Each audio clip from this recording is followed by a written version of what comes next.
Buenas noches. Hoy voy a estar hablando en mi canal sobre conciencia, responsabilidad.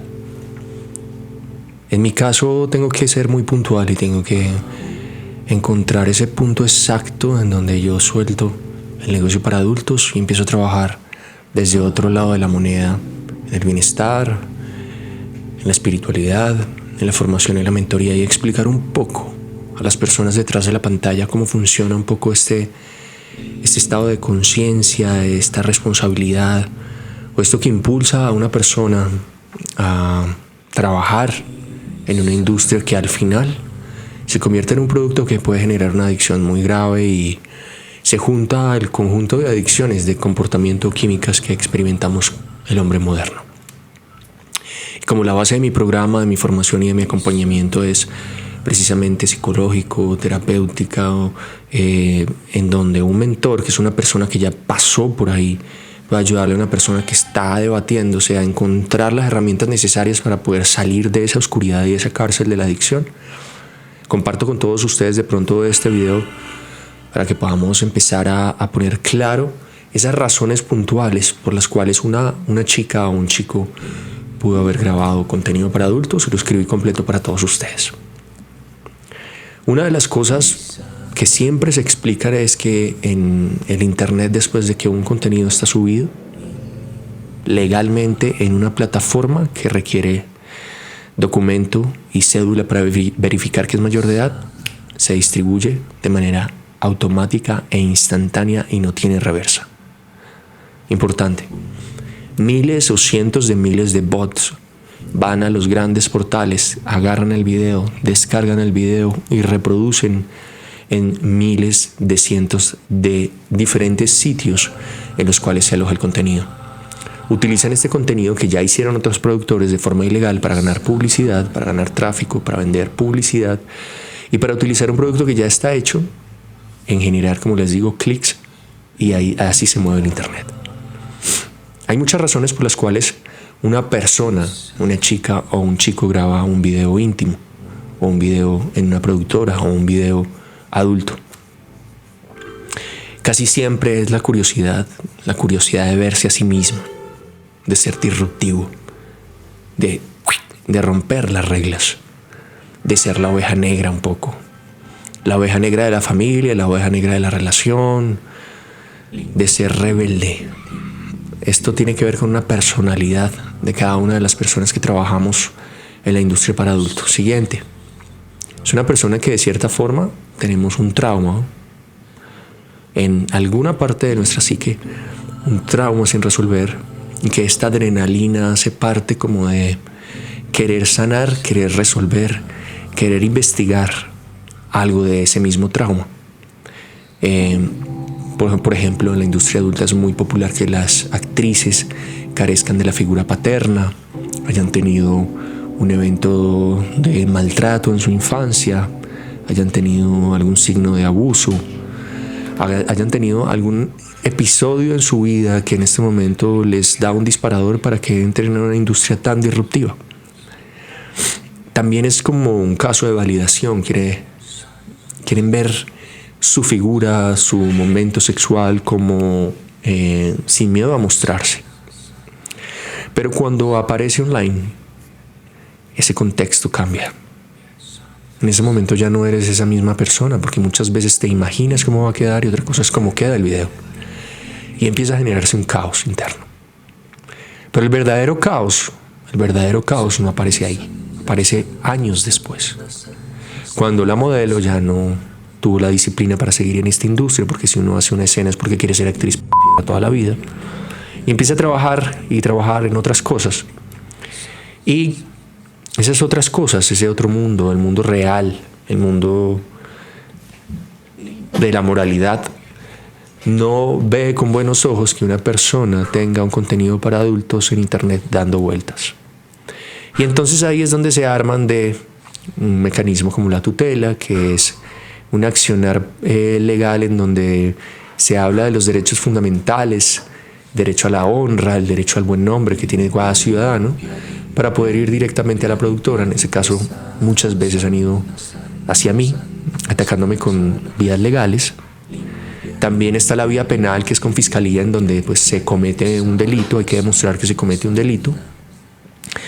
Y entonces ahí aparece un gran problema para las productoras.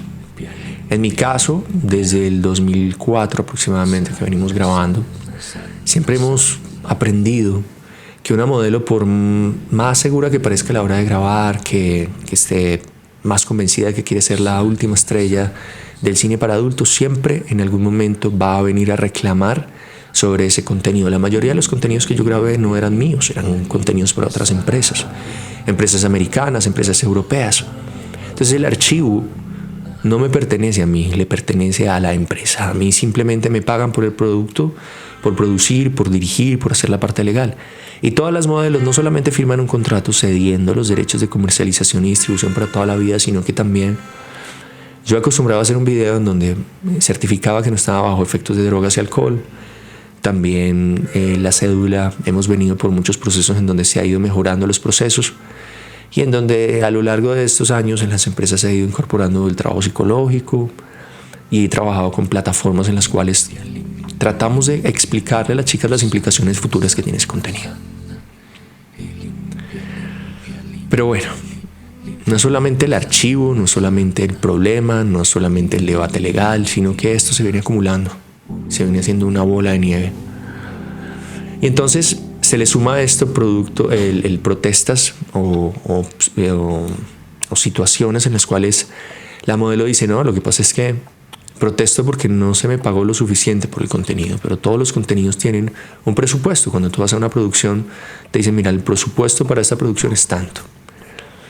Si tú eres una modelo que tiene cierto ranking, categoría o popularidad, a lo largo del tiempo las modelos empiezan a desarrollar más popularidad. Por ejemplo, hay modelos que empezaron conmigo que ganaban $1.000.000 por escena y ahora ganan 10, 15 millones por escena, viven en Estados Unidos o viven en Europa, han ido subiendo el ranking y la popularidad. Pero en Colombia, cuando yo empecé a trabajar, no había modelos de 10 millones ni de 15 millones porque ninguna llevaba experiencia. Todas empezaron en esta escuela en donde yo también aprendí, en donde ellas aprendieron y en donde empezamos juntos a trabajar con muchísimas empresas.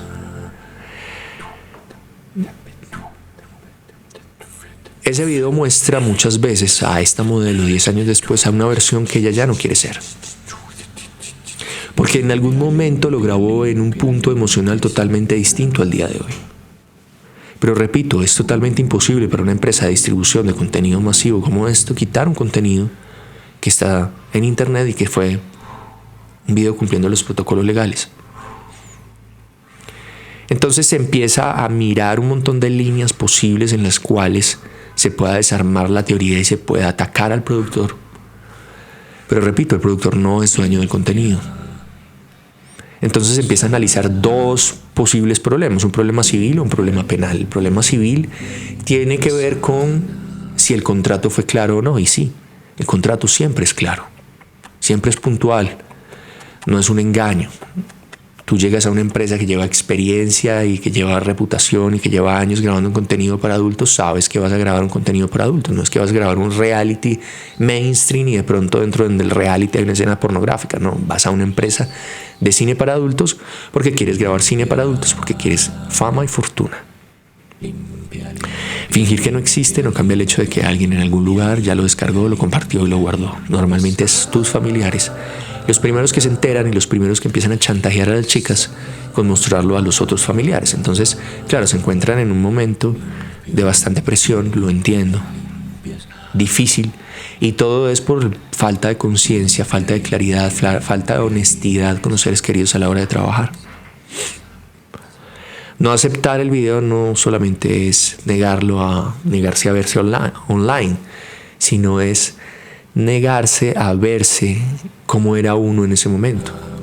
¿Entiende? Eso duele también. Muchas veces uno no quiere verse como se veía una versión 10 años atrás. Me pasa a mí también. Entonces uno quiere olvidar y uno quiere que nadie vea esa versión de uno. Pero esa es una de las implicaciones tan fuertes que tiene este contenido y que hay que tener en cuenta a la hora de grabar. Entonces aparecen varias preguntas. ¿Por qué lo hice? Uno, quería sentirme libre, disruptiva, rebelde. Dos, porque el deseo lo lleva a uno a explorar. La excitación es un motor poderoso del hombre y de la mujer. Porque uno quería desafiar sus propios límites, o ellas querían desafiar sus propios límites haciendo algo disruptivo. Porque necesitaban también comprobar y validar su atractivo.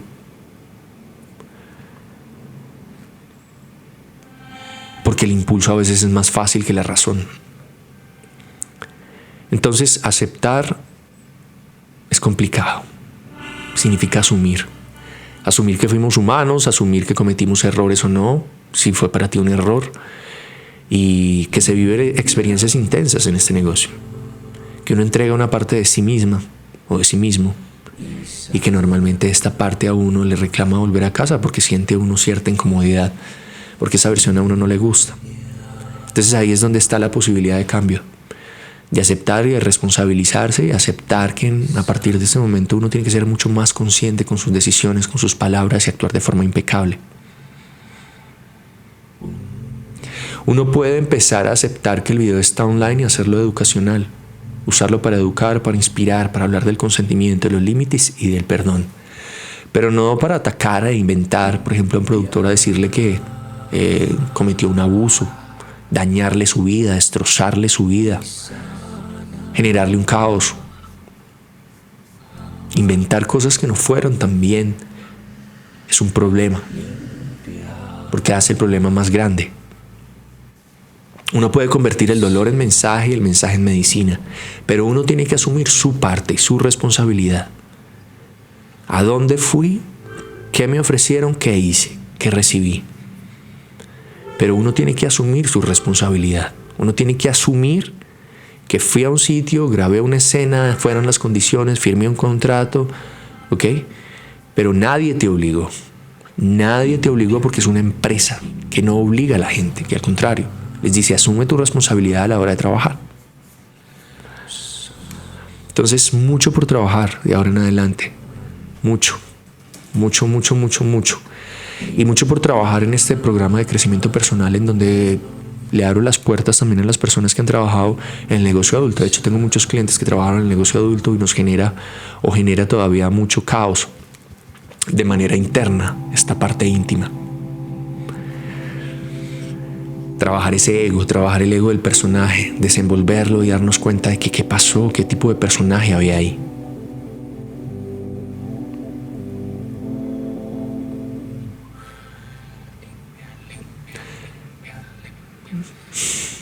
Lo digital no entiende muchas veces de contextos emocionales. Lo que un día fue placer, otro día puede ser vergüenza. Lo que un día fue amor, con el tiempo puede ser traición. Lo que fue verdad o libertad, hoy puede sentirse como una exposición. Cuando un video para adultos se publica, simplemente genera un cambio energético en las personas. Y el humano no sabe a qué hacer con eso. Es mucha energía la que a uno le llega. Tanta energía de mi contenido que está ahí, tantas personas, atemporal, porque las personas pueden estar viendo un video mío de hace 15 años, están generándome una energía. Y yo me cargo y no sé por qué me estoy cargando. No sé por qué tengo esto en la voz tan pesada, no sé por qué tengo tanta energía cargada. Y es precisamente porque la lujuria es una baja vibración. Hay quienes niegan el video muchas veces por culpa moral. Niegan haber firmado, supuestamente fueron obligadas, y no es la primera ni la última vez que una persona me ha atacado diciendo o trabajando en contra de mí con estos temas. Entonces, lo digital no entiende los contextos emocionales. Y esto pesa bastante, como les decía, es una energía de muchísimas personas viendo un contenido, juzgándote, diciéndote, hablándote, y esto genera mucho peso en uno, sobre todo si uno no tiene las herramientas necesarias. Yo como productor y como director siempre estuve muy bien plantado y parado, porque siempre los procedimientos legales estuvieron muy bien, con testigos, con contratos, con videos del contrato. Pero siempre va a empezar un conflicto, o sea, decir que no va a haber conflicto en este tema que involucra intimidad, que involucra dinero, que involucra el tema viral, es imposible que no genere Un conflicto, todas las productoras generan conflicto, todas tienen sus problemas con sus modelos. Hay quienes niegan el video por culpa moral, porque fueron educados para creer que mostrar el cuerpo era a pecado, pero pues al fin, en algún momento, querían ser disruptivos y lo hicieron. Y claro, cuando la familia los ve, en este caso he tenido que, por ejemplo, responder derechos de petición de pastores de Estados Unidos que están defendiendo a su chica que hace 15 años fue actriz porno. Otros lo niegan por trauma o abuso, que no lo grabaron en libertad, que no fueron manipuladas, que grabaron sin consentimiento. Y en estos casos la negación es un mecanismo de defensa legítimo. No quieren aceptarlo porque duele. Pero aún así la sanación empieza por mirar de frente desde un lugar seguro a lo que un día fue una herida. Hay quienes niegan el video por vergüenza social, por ejemplo, por miedo a ser juzgadas, a reducidas a un pleno acto, a un cuerpo, a una etiqueta, a una categoría. No soy eso, no quiero verme así. Pero cuando uno esconde partes de su historia, pierde poder y se lo entrega a los demás. El verdadero control no es borrar lo que existe, sino transformar su significado. Y aquí entra el proceso de conciencia. Aceptar no es resignarse. Aceptar es mirar con amor sin huir. Es poder decir, esto ocurrió, esa fue mi energía, esa fue mi versión, y hoy transformo a esta versión, a este personaje. Este era yo en ese tiempo, con ese pensamiento, con estas ideas, con estos propósitos, y ahora soy esta versión, distinta. Porque el archivo no te define, la conciencia que tienes ahora sí. Entonces esa validación emocional de sentirte vista, reconocida y deseada, esta intimidad digital en la que quedas expuesta porque te ven muchísimas personas, esa rebeldía que después te genera un poquito de represión, ansiedad. Hay que trabajarla desde la parte espiritual. Y detrás de cada motivo hay un deseo legítimo de ser, existir, conectar y trascender. Cuando el video está online y uno no lo acepta, el problema ya no es el archivo, es el espejo. Es la historia que te cuenta sobre lo que fue o funcionó o sucedió en ese momento. Y se te olvida que firmaste un contrato, y se te olvida que hiciste tal cosa, y se te olvida que te grabaron filmando, y se te olvida que todo estuvo bien, pero tú crees que todo estuvo mal y al final te vas con toda, pero al final todo lo que había pasado en esa energía de esforzarte, de hacerlo, se resume a que tú sí, definitivamente en ese momento tenías conciencia plena de que sabías qué iba a pasar con ese contenido. Entonces, ¿qué hago? Lo denuncio legalmente, lo denuncio penalmente, lo denuncio civilmente, lo retiro, lo uso como testimonio de transformación. Míralo con conciencia, porque el silencio y la negación no cura, la aceptación sí. No aceptar que un video está online es como no aceptar una parte de ti que fue humana, y todos lo somos. Todos tenemos ese momento en donde fuimos disruptivos, salvajes. La diferencia es qué se hace después. Algunos se esconden, otros lo transforman. Y si llegaste hasta aquí es porque pues, es hora de convertir ese archivo en poder. Suelta. Suelta, analiza, revisa y asume. Que va a ser poderoso para ti y para los demás, sin hacerle daño a los demás. Deja de mentirte y deja de mentirle a los demás. Y tampoco estás robando, ¿no? Tampoco estás matando a nadie. Estás haciendo algo un poco disruptivo. Tampoco es malo, nada es bueno ni malo. Malo es mentir, decir que te obligaron, pero no. Aceptación.